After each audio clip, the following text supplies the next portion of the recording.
அனைவருக்கும் வணக்கம்.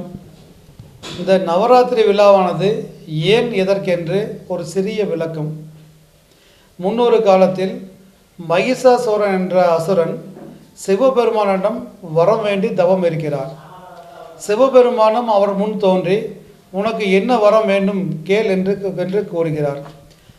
மகிஷாசுரன் மூவேலு உலகத்திலும் ஒரு பெண்ணை தவிர வேறு எவராலும் எனக்கு மரணம் ஏற்படக்கூடாது என்ற வரத்தை சிவபெருமானிடமிருந்து வாங்கி கொள்கிறார். வரம் பெற்ற ஒரு ஆணவத்தில் மகிஷாசுரன் தேவர்களையும் ரிஷிகர்களையும் முனிவர்களையும் துன்புறுத்துகிறான். துன்பம் என்றால் சொல்ல முடியாத அளவுக்கு மிக மிக துன்பப்படுத்துகிறார்.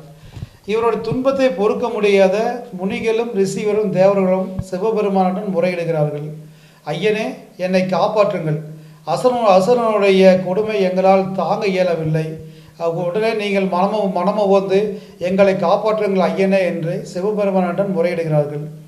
சிவபெருமானும் இச்சா சக்தி, ஞான சக்தி, கிரியா சக்தி என்ற 3 சக்திகளையும் ஒருமுகமாக்கி மகிஷாசுரனை வதம் செய்ய சக்தியை அனுப்புகிறார்கள். சக்தியும் மகிஷாசுரனும் 9 நாட்கள் போரிட்டு 9ஆம் நாள் தசமி என்றுதான் வெற்றி பெறுகிறார்கள். அந்த வெற்றி பெற்ற திருநாளைத்தான் நம் நவராத்திரி விழாவாக கொண்டாடுகிறோம்.